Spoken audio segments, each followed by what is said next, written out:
Merci.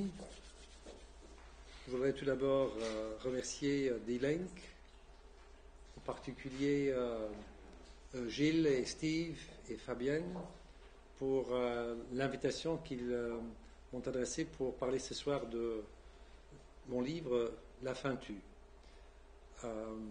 C'est un sujet évidemment très grave et très, très sérieux, mais je suis très reconnaissant à D-Link pour l'intérêt qu'il manifeste pour cette question. Alors je commence avec plusieurs constats. Premier constat, le scandale de la faim. Chaque jour, 25 000 personnes, surtout les enfants, meurent de faim et de malnutrition. En même temps, chaque jour aussi, il y a 1 milliard ou près d'1 milliard de personnes qui n'arrivent pas à manger à leur faim. Pour toutes ces personnes, cela veut dire également une violation flagrante de droits fondamentaux de la personne humaine, du droit à la vie, du droit à l'alimentation. Et on peut évidemment s'interroger pourquoi est-ce que nous n'arrivons pas à nous inquiéter plus, à nous sentir plus interpellés par cette situation, y compris étant donné le fait, comme Fabienne vient de le dire, que la production alimentaire sur notre planète suffirait à alimenter 3,5 milliards de personnes de plus. Le fait est que cette alimentation sert avant tout à alimenter notre bétail, nos vaches, nos porcs, et que cette alimentation va vers ceux qui ont le pouvoir d'achat. Deuxième constat, l'évolution du nombre de personnes sous-alimentées dans le monde depuis 1969. Alors nous voyons qu'en 1969, ce nombre s'élevait à plus ou moins 870-880 personnes. Il a ensuite, durant 2 décennies, légèrement baissé pour arriver à quelques 840 millions et même en 1995 à 820 millions. Et depuis lors, ce nombre à nouveau remonte. Ce qui est important sur ce graphique, c'est l'année 2000. L'année 2000 est une date importante parce que c'est l'année où à New York, nos chefs d'État et de gouvernement se sont réunis et ont adopté le grand projet du millénaire pour le développement. Et avec lié à ce projet, l'adoption de 8 objectifs différents.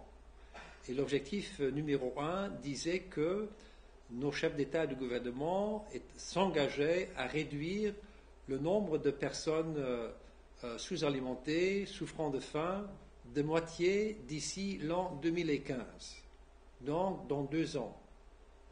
Et donc nous pouvons nous poser la question aujourd'hui, après 13 ans, quels sont les progrès que nous avons obtenus à cet égard.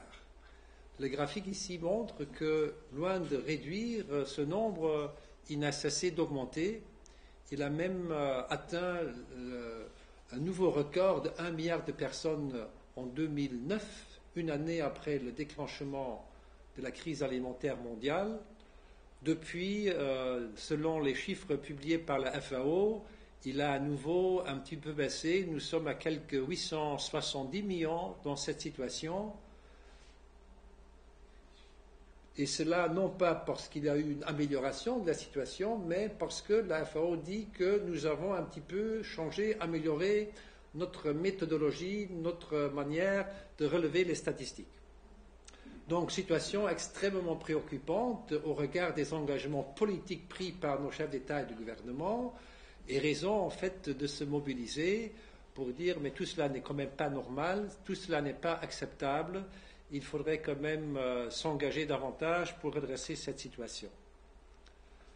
Autre constat maintenant, dans quel continent trouve-t-on ces personnes souffrant de faim et de sous-alimentation?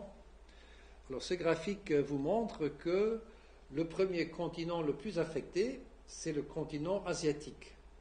Et plus précisément, ce sont les pays du sud asiatique, comme l'Inde, le Pakistan, le Bangladesh, le Népal. Et vous voyez que le nombre dans ce continent, dans cette région, a légèrement diminué depuis 1990, avant de remonter à nouveau dans la période suivant 2008. Et donc, je suis d'avis qu'on ne devrait pas se désintéresser de ces pays-là, hein, pour vérifier ensemble, au moins en dialoguant, de quelle manière ces pays pourraient contribuer, arriver à réduire le nombre de personnes sous-alimentées. Deuxième continent le plus affecté, c'est l'Afrique subsaharienne, et nous voyons que là, le nombre ne cesse d'augmenter régulièrement. Nous sommes aujourd'hui à quelques 230 millions. Nous avons raison, nous Européens, de nous préoccuper plus particulièrement de l'Afrique subsaharienne. Je crois que tout cela est extrêmement justifié, mais moi je suis d'avis que si nous voulons atteindre cet objectif numéro 1 du millénaire pour le développement, on ne peut pas se désintéresser du continent asiatique. En Amérique latine, nous trouvons quelques 50 millions de personnes sous-alimentées, nombre relativement stable. Au Proche-Orient et en Afrique du Nord, ce nombre est quand même en augmentation et atteint également quelques 40 millions de personnes. Et nous nous rappelons, quand le printemps arabe a éclaté, les gens sont allés dans la rue aussi parce qu'ils n'avaient plus assez pour avoir à manger, pour s'alimenter.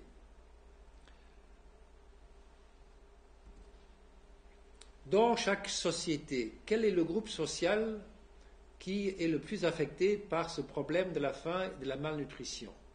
Réponse, c'est avant tout la population rurale.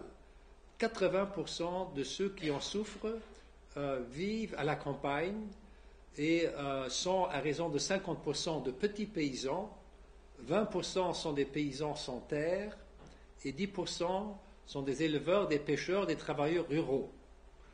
C'est une donnée fondamentale pour quiconque veut un petit peu s'intéresser et lutter contre ce phénomène. C'est un phénomène évidemment tout à fait paradoxal. Comment est-ce qu'on peut comprendre qu'un paysan qui cultive la terre, qui plante, qui récolte, n'arriverait pas d'abord à s'alimenter soi-même? Je vais vous expliquer par la suite quelles sont les raisons de cette situation. Il y a en plus également 20% des habitants des bidonvilles, des camps de réfugiés aussi un petit peu, qui sont affectés par ce fléau et dont on doit s'occuper évidemment également.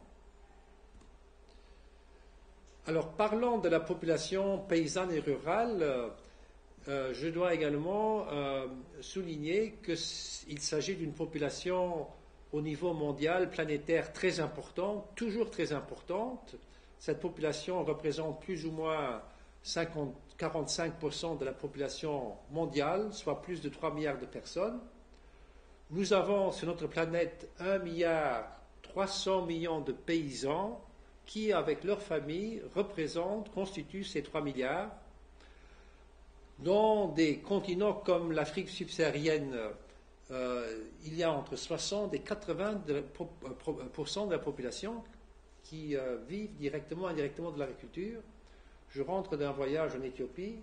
Là, vous avez plus de 80% encore de la population qui sont dans l'agriculture, qui sont de petits paysans. En Inde, en Chine, ce pourcentage est autour de 50-60%, donc très importante. Hein. Et là, vous avez le segment de la population de loin le plus pauvre, le plus affecté également par la malnutrition. En comparaison, dans notre Union européenne, chez nous en Europe de l'Ouest, il y a 5%, moins de 5% encore de la population qui vivent de l'agriculture directement ou indirectement. Évidemment, en Pologne, Bulgarie, ce pourcentage est quand même encore plus élevé, autour de 20, même 25%. Alors, pour comprendre un peu la situation sociale de ces paysans, il faut un peu comprendre comment ces paysans vivent et travaillent. Il faut savoir qu'au niveau planétaire, il n'y a que 2% de tous les paysans, de tous les fermiers qui disposent d'un tracteur, 30 millions, et que la grande majorité, quelques 600 millions, ont seulement une houe, une machette comme seul outil, comme seul équipement pour travailler à leur ferme. Une minorité, 300 millions, peuvent, comment dirais-je, faire tirer la charrue par un cheval ou un âne. Autre grand constat, la ferme moyenne dans les pays du Sud, la taille moyenne se situe entre 1 et 2 hectares. En Éthiopie, où j'étais, la majorité ont autour de 1 hectare, parfois seulement un demi-hectare, ce qui est évidemment une surface très très limitée. On constate également que dans beaucoup de ces pays, notamment africains, l'usage d'engrais est extrêmement faible. Ce qui n'est pas le cas pour des pays comme la Chine, où l'utilisation d'engrais est très très élevée, même plus élevée que chez nous en Europe. Toutes ces données expliquent que le rapport de productivité dans l'agriculture entre le sud et le nord, et si je parle du sud, j'accepte le Brésil, parce que là, la situation est particulière, le rapport de productivité est extrêmement écarté et se situe de 1 à 1 000. Ce qui veut dire, lorsqu'un petit paysan du Malawi ou du Népal produit 1 tonne de céréales, le collègue du Nord, avec tous ses équipements, machines, tracteurs, moissonneuses, batteuses, arrive à en produire 1000 tonnes. Et ce rapport, évidemment, doit nous rendre attentifs dès le moment qu'il y a des gens, comme cela s'est passé les dernières années, de mettre ces deux types d'agriculture sur la même place marchande et commerciale, comme cela s'est passé au niveau de l'Organisation mondiale du commerce à Genève. Autre point très important, le rôle clé des femmes dans l'agriculture. Elles assurent jusqu'à 80% de la production, comme c'est le cas notamment en Afrique subsaharienne.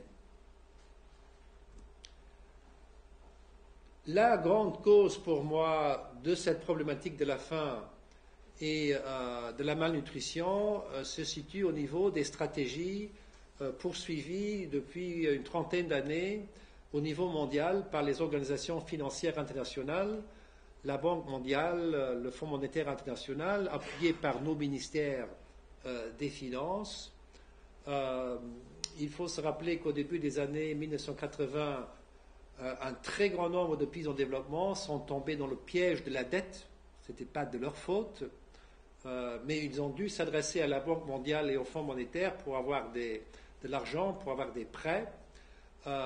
Ils ont eu ces prêts, mais en contrepartie, ils devaient s'engager à accepter des contreparties qui se retrouvent dans les programmes d'ajustement structurel. Et ces programmes d'ajustement structurel reflètent en fait tout le consensus de Washington. Et dans le cas de l'agriculture, ces programmes d'ajustement structurel avaient essentiellement 3 composantes. On a dit au gouvernement, s'il vous plaît, retirez-vous de l'économie agricole, retirez-vous de l'agriculture, laissez faire le marché. Le marché est beaucoup plus capable d'organiser l'affectation des ressources. Alors, retirez-vous de toutes les entreprises publiques de production agricole, d'approvisionnement de l'agriculture, de transformation et de commercialisation de produits agricoles. Deuxième grand volet, cessez d'offrir des appuis financiers à vos agriculteurs dans le domaine de la réforme agraire, de la stabilisation des prix agricoles, d'accès au crédit, d'accès aux investissements, de faciliter des achats d'intrants, etc. Troisième grand volet, vous auriez avantage, s'il vous plaît, de vous engager là où vous avez un avantage comparé. Et vous avez un avantage comparé dans la production de produits d'exportation, cash crops. Alors, engagez-vous à produire davantage de café, de cacao, de bananes, d'huile de palme, de sucre, etc.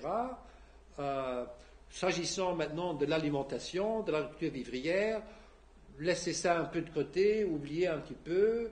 Vous n'avez en fait qu'à ouvrir vos frontières, à libéraliser vos marchés et à importer un bon marché des produits de l'extérieur. Et derrière cela se cachait évidemment le fait que les Américains, les Européens avaient des excédents de produits agricoles, alimentaires, et voudraient se débarrasser de cela en s'ouvrant des marchés sur les marchés des pays en développement. Alors, toute cette politique, notamment de libéralisation, a eu, évidemment, c'est d'abord traduit par le tableau suivant sur le plan des tarifs douaniers. Et le tableau que vous voyez fait la comparaison entre les tarifs douaniers qui existent toujours dans l'Union européenne pour nos produits sensibles, et on les compare ensuite avec les tarifs douaniers qui existent au niveau de l'Afrique de l'Ouest, dans l'UEMOA, qui est l'Union économique et monétaire de l'Afrique de l'Ouest, et qui réunit en fait toutes les anciennes colonies françaises. Mais ces tarifs douaniers, en fait, vous les retrouvez pratiquement dans tous les pays en développement qui ont dû s'adresser à la Banque mondiale et au Fonds monétaire international. Donc, grand constat, pour nos produits sensibles, les céréales, la poudre de lait, les produits sucrés, les viandes, nous prélevons toujours des tarifs élevés, entre 50 et 87%, alors qu'en même temps, à travers les programmes d'ajustement structurel imposés aux pays en développement, on les a conduits à se contenter de tarifs très très bas qui se situent ici pour les produits en question entre 5 et 20%. Donc soit des tarifs avec lesquels vous n'êtes guère en mesure de protéger vos petits producteurs. Alors, conséquence de toute cette politique, je vais vous les montrer dans les 3-4 tableaux qui suivent. La première grande conséquence de cette politique, quand vous baissez vos tarifs douaniers qui ont alimenté vos caisses de l'État, vos revenus du Trésor, les recettes de l'État ont énormément diminué. Et tous ces gouvernements n'avaient plus les moyens à bord pour pouvoir continuer à financer leur politique sociale, d'éducation, de santé, aussi le développement agricole, économique, etc. Et donc tout cela a dû être drastiquement réduit. C'est une conséquence très très importante. Nous leur disons évidemment, mais vous n'avez qu'à introduire d'autres taxes, la TVA par exemple. Et la CNUSED à Genève où j'étais, ils ont établi que la TVA compense au maximum jusqu'à 30% de ces pertes de revenus qui ont évidemment énormément affecté les politiques de tous ces gouvernements. Deuxième conséquence, avec la libéralisation de la politique agricole au niveau mondial, les prix agricoles touchés par les producteurs ont été fixés par la bourse de Chicago, Chicago Stock Exchange, et ces prix-là, dans l'heure qui suivait, étaient les prix en vigueur partout dans le monde, parce qu'il n'y avait plus de frontières des marchés, etc. Et conséquence de tout cela, vous voyez ici une baisse sur le long terme des prix des produits alimentaires depuis 1961. En 1975, vous avez un pic, c'est que là, il y avait une crise alimentaire déjà, mais depuis lors, continuation régulière de la chute des prix des produits alimentaires. On a établi qu'entre 1980 et 2004, cette diminution des prix s'est élevée à quelques 60%. On a constaté également qu'avec cette baisse régulière sur le long terme, le prix qu'ont touché les producteurs, tant au nord qu'au sud, se situait régulièrement en dessous du prix de revient. Et quand vous n'arrivez plus à couvrir votre vos coûts de production, vous êtes évidemment découragé. Vous n'avez même pas les moyens pour investir, pour réinvestir, pour maintenir le stock de votre équipement, aussi minime soit-il.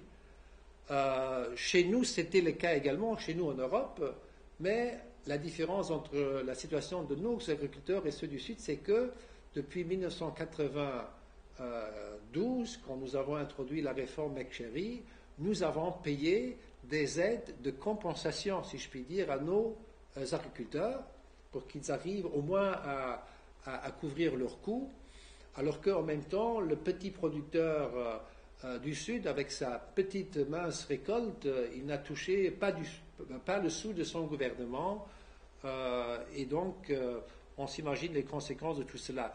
Depuis 2004, légère remontée des prix, 2008, crise alimentaire mondiale, grande remontée des prix, et depuis lors, on constate une grande volatilité, et nous constatons également que la spéculation financière s'est ajoutée et a aggravé cette volatilité des prix, qui n'est pas une solution à ce problème fondamental. Quel est le prix que doit toucher le producteur pour pouvoir mener une vie digne et une vie décente? Et je vais y arriver plus tard. Troisième conséquence de toute cette organisation de la production agricole au niveau mondial, si vous dites au Sud que l'agriculture vivrière n'est pas importante, alors pas besoin de donner des aides pour l'agriculture. Ce tableau-ci vous montre la part de l'aide publique au développement qui a été réservée pour l'agriculture en pourcentage, et vous constatez qu'en 1980, ce pourcentage se situait à 20%. 20% de l'aide publique au développement ont alors été réservés pour le développement de l'agriculture et des populations rurales. Cette part est tombée à 4% en l'an 2004. Et c'était aussi surtout les Européens, la Commission européenne, qui étaient à l'avant-garde de cette réduction drastique. Le taux n'a pas beaucoup remonté depuis lors, et je crois que c'est un des problèmes qui sont posés.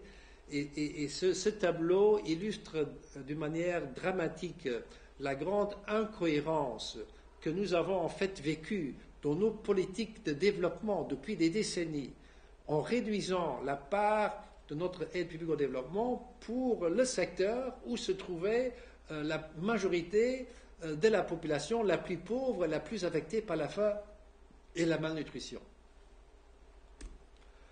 Autre conséquence de tout cela, dont j'ai pu me rendre compte à Genève, y compris au niveau de l'OMC, où j'avais à présider un sous-comité pour les pays les moins avancés, vous avez ici l'évolution du commerce des produits alimentaires pour les pays les moins avancés. Il y a quelques 53 pays les moins avancés au niveau mondial, ce sont les plus pauvres, il y en a 33 en Afrique. Et vous voyez ici qu'en 1980, donc il y a encore 30 ans, tous ces pays avaient un excédent dans leur balance commerciale de produits alimentaires. Cet excédent est devenu un déficit de 7 milliards de dollars en 2000 et même un déficit ensuite de 25 milliards en 2008. Et je crois que c'est un tableau qui montre l'évolution inquiétante, dramatique de tous ces pays les plus pauvres, où il y a une majorité qui vivent dans l'agriculture et qui arrivent de moins en moins à alimenter leur propre population. Et j'ai pu constater que ce grand déficit reste au niveau de 24 milliards encore les années passées. J'ai calculé également que 25 milliards de dollars, ça représente quelques 80% de toute l'aide au développement que touchent ces pays. Et donc, il faut savoir que ceci veut dire que tous ces gouvernements doivent payer de leur caisse cet argent, ces milliards, pour pouvoir importer ces produits alimentaires. Autre facteur d'explication du problème de la faim, de la malnutrition, ce que j'appelle le biais urbain. Le pouvoir politique, économique et financier est dominé par les élites urbaines. Très souvent aussi, il y a une grande indifférence, parfois même un mépris à l'égard du paysan.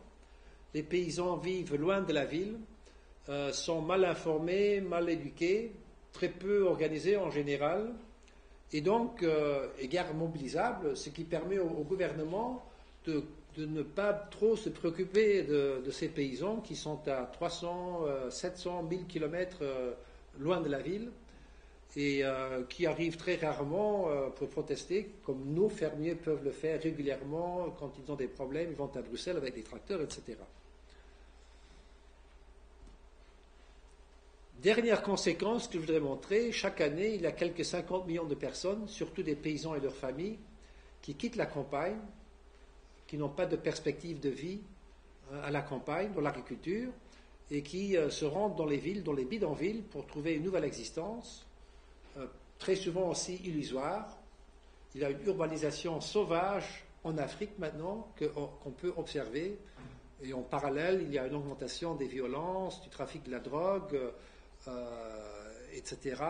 Et en même temps, on voit évidemment aussi beaucoup de jeunes qui ne trouvent pas de perspective là non plus et qui cherchent par tous les moyens à trouver un bateau pour arriver en Europe, en Espagne ou aux États-Unis, depuis Haïti, etc. Alors, je veux vous illustrer ce que je viens de vous expliquer par deux cas précis. Le premier cas que je vais vous expliquer, c'est celui de Haïti. Haïti est un pays très pauvre. On sait qu'il a été frappé par un terrible tremblement de terre il y a 2-3 ans. Alors là, à travers les programmes d'ajustement structurel, on a conduit ce gouvernement à réduire ses tarifs douaniers de 50 à 3%. Et avec 3%, Haïti a aujourd'hui l'économie la plus libéralisée au monde. Alors vous pouvez vous imaginer ce que cela représente d'abord en termes de perte de recettes pour l'État, mais ce qui est plus grave aussi, c'est que tous les producteurs, qu'il s'agisse du secteur textile, du secteur du cuir, n'ont plus été en mesure de faire face à la concurrence internationale. Ici, le tableau vous montre comment a évolué la production nationale de riz et en face les importations. En bleu, vous voyez la production de riz à Haïti depuis 1980 jusqu'en 2009. Vous constatez qu'en 1980, les petits producteurs de riz haïtiens arrivaient à assurer pratiquement toute la production nationale, alors qu'en 2009, ils ne produisaient qu'à peu près 20% de ce qui était nécessaire pour la consommation de riz.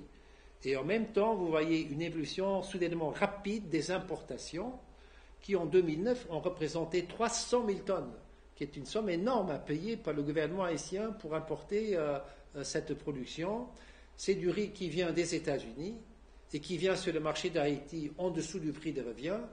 Et face à ce prix subsidié, ce prix dumping, les producteurs n'arrivent évidemment plus à soutenir la concurrence. Alors, évidemment, beaucoup de ces producteurs sont partis, ont été ruinés, sont tombés de la pauvreté. Il est intéressant quand même de noter que quelqu'un comme Bill Clinton a pu dire en 2010 devant un comité des sénateurs dirigé par John Kerry, je crois, que la politique que lui, Bill Clinton, a soutenue lorsqu'il était président des États-Unis vis-à-vis d'un pays comme Haïti était une erreur. It was a mistake. Ça a pu arranger mes producteurs de l'Arkansas, mais aujourd'hui, a-t-il dit, comme représentant spécial pour Haïti, je dois le dire, que c'était une erreur pour les producteurs et pour les consommateurs haïtiens. Et il a invité les sénateurs à tout faire pour que Haïti puisse retrouver son autosuffisance dans la production alimentaire et notamment de riz. Ce qu'il a dit pour Haïti, il a reconnu également 2 ans plus tôt pour l'agriculture africaine en disant que we blew it, nous l'avons pratiquement détruit. Et c'est un aveu terrible, très grave. Malheureusement, il n'y a pas beaucoup de dirigeants actuellement au pouvoir en Occident à avoir la même reconnaissance. Deuxième cas, le Ghana, pays de l'Afrique de l'Ouest, relativement bien géré, ils ont des élections assez régulières. Alors ici, vous voyez l'évolution de la production nationale de riz et des importations. Vous voyez qu'avec l'augmentation de la population, la consommation de riz, là aussi, augmente très rapidement. Il y a 30 ans, le Ghana, des années, était capable de produire tout le riz dont il avait besoin. 98, il l'assumait encore au moins aux trois quarts ou deux tiers. Et puis, progressivement, ce sont les importations de riz qui ont pris le dessus, qui représentaient la majorité des importations, surtout en 2007, un peu moins en 2009, parce que le gouvernement a commencé à payer un petit peu des subsides à ses producteurs de riz. Ce riz vient essentiellement des États-Unis, fortement subsidié, mais également de Thaïlande, de l'Inde et du Vietnam. Et là, je dois également vous raconter une histoire assez terrible. C'est qu'en 2003, le nouveau gouvernement du Ghana s'est dit « je ne peux plus laisser se développer cette situation. Il faut faire quelque chose pour les petits producteurs de riz. Il faut les protéger. » Alors il a soumis une loi au Parlement pour augmenter le tarif douanier de 20 à 30% et de 20 à 40% pour les importations de poulet. Le Parlement approuve la loi, il commence à l'appliquer, et puis soudainement, deux semaines plus tard, il décrète la suspension de cette loi. Qu'est-ce qui s'était passé? Il y avait une délégation du Fonds monétaire qui était à Accra pour négocier un nouveau prêt.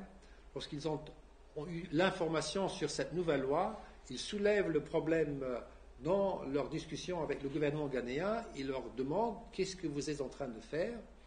Est-ce que vous êtes sûr que cela aide à réduire la pauvreté? Peut-être que vous devriez reconsidérer cette question. Résultat, le gouvernement ressaisit le Parlement pour qu'il annule la loi d'augmentation du tarif douanier pour le riz et pour les poulets et pour revenir à la case de départ. Tout cela également pour vous montrer quel est le respect de la souveraineté des nations, des jeunes nations, que les Occidentaux et leurs organisations sont capables de montrer.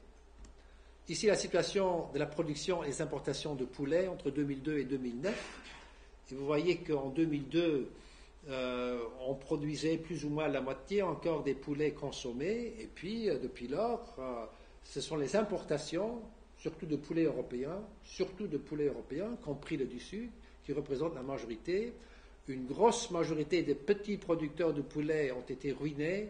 Reste encore quelques producteurs ghanéens qui sont un peu plus grands. Mais ça montre également l'évolution de la situation avec la libéralisation du marché qui est intervenue. Situation similaire concernant la production de tomates par rapport aux importations de concentrés de tomates. Il y a 20 ans, il n'y avait pratiquement aucune importation de concentrés de tomates. Tous les besoins en tomates ont été assurés sur le plan national. Et puis, avec les années, vous voyez que les importations de concentrés de tomates ont énormément augmenté, avec des prix très intéressants, qui viennent évidemment de nos pays européens, l'Italie, l'Espagne, la Grèce, etc., et qui aussi contribuent à ruiner une bonne partie des producteurs nationaux.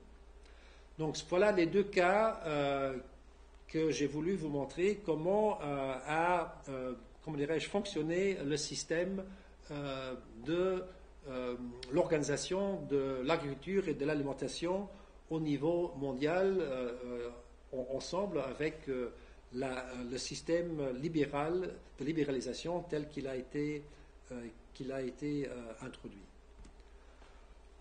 Bon, je termine l'analyse du problème. Je viens à une deuxième partie. Quelle est peut-être maintenant la solution? Qu'est-ce qu'il faudrait faire? Alors pour moi, la réponse est très claire. Je crois qu'il faut réserver une place centrale dans les stratégies de développement à l'agriculture vivrière. Il faut permettre aux pays de produire eux-mêmes de quoi ils ont besoin. Ils ont la capacité de le faire, ils ont toutes les ressources de le faire.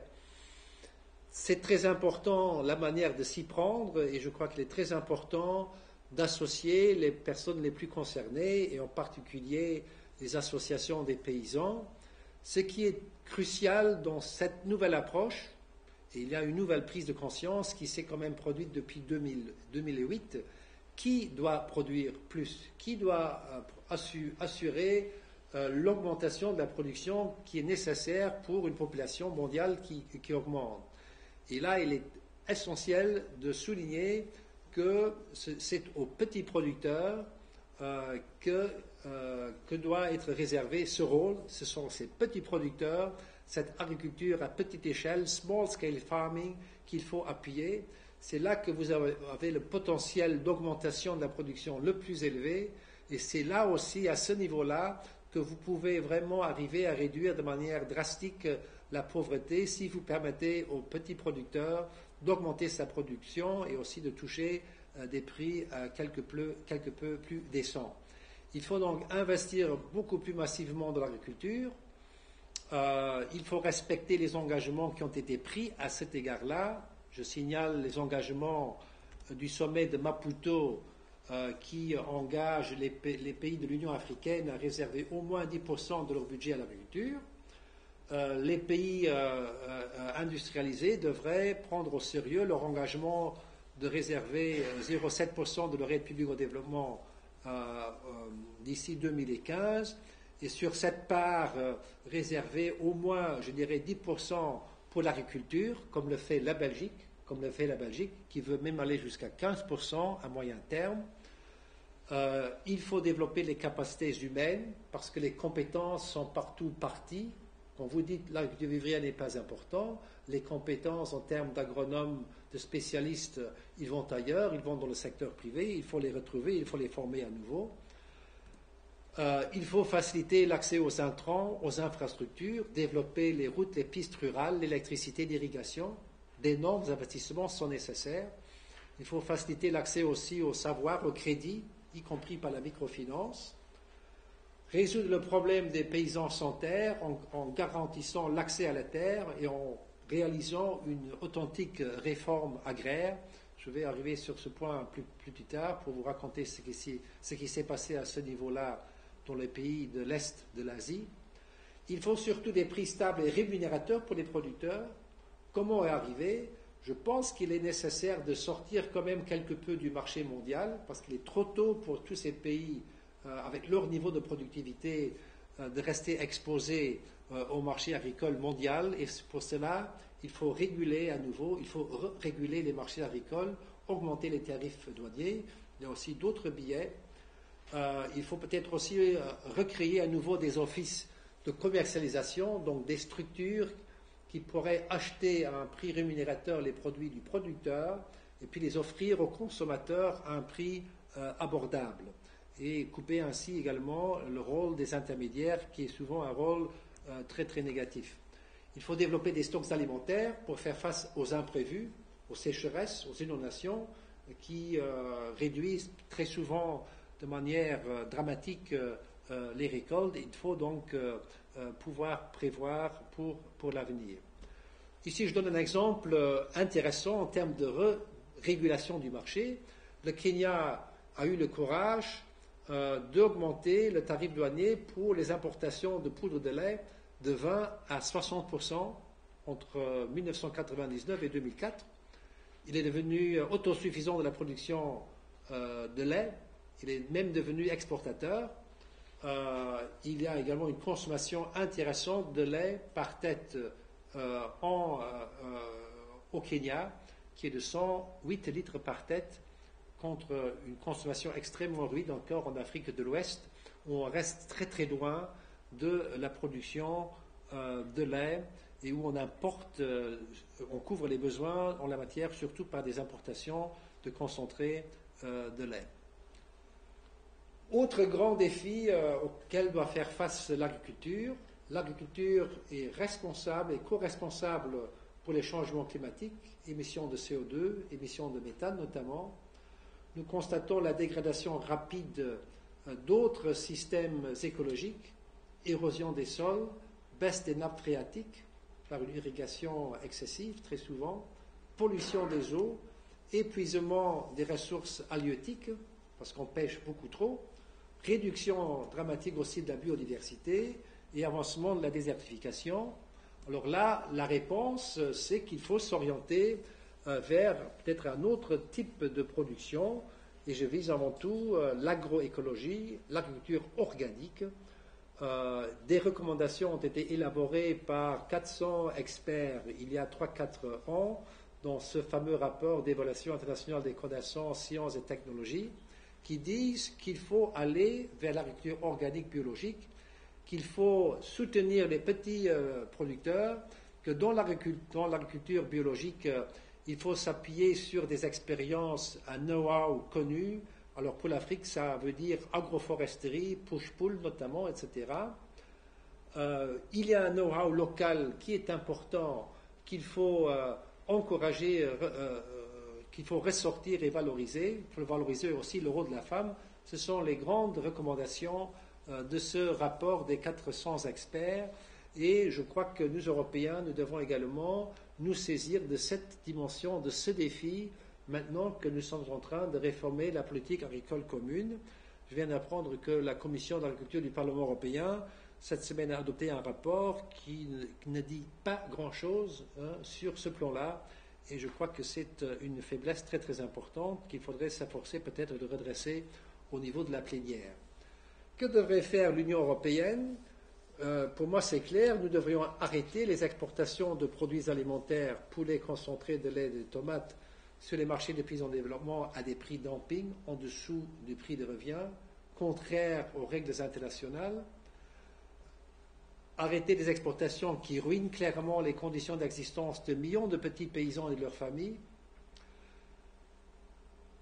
Dans notre approche très néolibérale européenne, je dois le dire clairement, nous sommes toujours sur la même lancée et nous avons proposé depuis 10 ans aux pays ACP un nouvel accord commercial que nous appelons encore accord de partenariat économique, où nous demandons aux pays ACP d'ouvrir encore plus leur marché, de libéraliser à 80% les échanges, et je crois que c'est une approche totalement erronée. Je crois que nous devons prendre plus au sérieux la cohérence des politiques telles que prévues par l'article 208 du traité de Lisbonne. Nous avons dans notre Union européenne une approche basée depuis la création du marché commun sur la souveraineté alimentaire. Mansholt et ses collègues Pisani et autres ont dit dès le début, nous voulons dépendre de personne pour ce qui concerne notre alimentation. Nous tenons à produire nous-mêmes. Et pour cela, on a mis en place la politique agricole commune avec un pilier très important qui était celui de la préférence communautaire et qui était celui de la protection de nos frontières contre des importations telles que je vous l'ai montré tout à l'heure sur ce tableau. Alors, ma proposition, si ce modèle chez nous a pu prévaloir, pourquoi le refuser aux pays en développement qui en ont terriblement besoin, où la population agricole est encore beaucoup plus importante et qui ont les ressources et les capacités pour produire eux-mêmes. Donc, appliquons ce modèle de souveraineté alimentaire tel qu'il fonctionne chez nous, également dans les pays en développement. Un autre argument vraiment très fort pour aller dans cette direction-là, regardons ce qui s'est passé dans certains pays en développement où ça se passe quand même beaucoup mieux, la Chine, la Corée du Sud, Taïwan, et observons comment est-ce qu'on fait ces pays-là pour arriver au niveau où ils se trouvent aujourd'hui. Alors vous pouvez faire des constats très intéressants, rarement faits à Bruxelles d'ailleurs. Premièrement, ils ont fait une ambition réforme agraire. Mao a commencé au cours des années 40 à redistribuer entre 30 et 40% de ses terres qu'il a pris des grands propriétaires pour les redistribuer aux petits paysans. Les Américains ont poussé les Japonais d'abord, puis les Coréens du Sud et les Taïwanais à faire une similaire réforme agraire. On a également procédé à une grande redistribution des terres. Dans tous ces pays, l'État n'a pas répondu aux injonctions de Washington des programmes d'ajustement structurel. L'État est resté toujours impliqué très activement dans le développement, contrairement à beaucoup d'autres pays en développement. Ces États ont tenu à développer de manière équilibrée l'industrie et l'agriculture. Les Coréens du Sud, entre autres, ont également reçu une aide au développement extraordinairement forte, comme les Africains ne l'ont jamais reçu des Américains. Tous ces pays-là ont également protégé de manière très forte leurs frontières durant plusieurs décennies, les années 50 et 60, pour permettre à leur capacité de production agricole industrielle à prendre racine et être capable par la suite de faire face à la concurrence internationale. Et nous connaissons aujourd'hui les résultats de ce qui s'est passé dans ces pays. Un dernier chapitre, ou un avant-dernier chapitre, rôle très important dans les systèmes de production alimentaire au niveau mondial, le rôle des transnationales, dont une première catégorie fournissent les intrants, semences, engrais, machines agricoles. Alors vous avez une multinationale comme Monsanto qui augmente énormément son chiffre d'affaires et qui contrôle avec 5 autres entreprises transnationales 71% du marché mondial de tous ces intrants. Une deuxième catégorie comme Cargill qui achète, stocke et transporte les produits alimentaires. Ce sont des entreprises monstres, géantes. Cargill a en 2007 eu 160 000 salariés dans 67 pays différents, un chiffre d'affaires de 88 milliards de dollars, bénéfice en augmentation de 50%, contrôle de 45% de toutes les exportations américaines de maïs, 30% de soya, 20% de blé. Une dernière catégorie de ces transnationales que nous connaissons par nos achats dans les supermarchés, Nestlé, Kellogg's, Danone, ce sont de très grandes entreprises également, comme Nestlé, comme Walmart. Walmart, une des plus grandes entreprises au niveau mondial, 6 000 magasins, 140 millions de clients par semaine, chiffre d'affaires en 2007 de 374 milliards de dollars, soit plus que le produit national brut de toute l'Afrique subsaharienne. Donc, ce qui vous donne une idée sur la dimension et la puissance de ces transnationales qui, par ailleurs, sont en train de se concentrer très, très rapidement, d'occuper des positions, sinon de monopole, mais de plus en plus oligopolistiques. Ils sont, par ces positions, capables d'être les grands bénéficiaires de la mondialisation. Quand vous importez de plus en plus de riz au Ghana, en Haïti, de concentré de tomates et de poudre de lait, il faut quelqu'un pour faire ces transports. Et ce sont ces entreprises comme Cargill qui font ces transports et qui sont là également pour occuper les places quand les gouvernements nationaux se sont retirés de l'économie. Ces entreprises sont également capables de minimiser les prix payés aux producteurs et de maximiser souvent les prix qui sont demandés aux consommateurs. Ils ont en plus un énorme pouvoir de lobbying auprès des gouvernements, auprès desquels ils arrivent très souvent à placer certains de leurs fonctionnaires. Et je crois que c'est une évolution très très inquiétante également. Dernier chapitre, et je vais m'arrêter là, le phénomène de l'accaparement des terres. On a observé qu'entre 2006 et 2009, 50 millions d'hectares ont été vendus ou loués en Afrique, Asie et Amérique latine, une surface qui représente à peu près un tiers de la terre cultivable en Chine. 20 millions d'hectares ont été vendus ou loués surtout dans le continent africain, surtout en Éthiopie, d'où je viens de rentrer. Les acteurs se situent à deux niveaux. Vous avez d'abord des pays comme la Chine, la Corée du Sud, qui veulent diversifier leurs sources d'approvisionnement. Vous avez ensuite les pays du Golfe, comme l'Arabie saoudite, qui n'arrivent pas à produire chez eux parce qu'ils n'ont pas les ressources nécessaires et parce que ces pays ne font plus confiance au marché mondial, parce qu'en 2008, lorsqu'il y a eu la crise alimentaire mondiale, ces pays ont constaté que du jour au lendemain, des pays comme l'Inde, la Thaïlande ont fermé leurs frontières et arrêté toutes les exportations. Alors ces pays sont en train de se réorienter pour assurer leur approvisionnement. Mais vous avez surtout le capitalisme financier mondial qui s'avance de plus en plus vers l'achat de ces terres, qui mobilise des milliards par dizaines, sinon par centaines. Beaucoup de ces acteurs se trouvent au sud d'ailleurs. 3 objectifs peuvent être observés: investir dans la terre, produire pour exporter, développer des agrocarburants également. Tous ces problèmes d'accaparement de terre soulèvent des problèmes très sérieux. D'abord, on ne sait pas très bien ce qui se trouve dans ces contrats. Deuxièmement, les petits paysans et les communautés indigènes qui ont vécu sur ces terres depuis des générations sont invités à quitter ces terres, ou sont même expulsés, déplacés de force, sans beaucoup de compensation. On produit pour l'exportation. non pas pour la sécurité alimentaire, ce qui est souvent très contradictoire, notamment en Afrique, où beaucoup de populations souffrent de faim et de malnutrition. Autre développement très inquiétant, on est en train d'installer là un modèle de développement agricole industriel basé sur des équipements très lourds, avec des semences OGM souvent, des pesticides. Donc un modèle exactement contraire à celui qui devrait être promu dans ces pays, basé sur la petite exploitation et sur l'agriculture organique.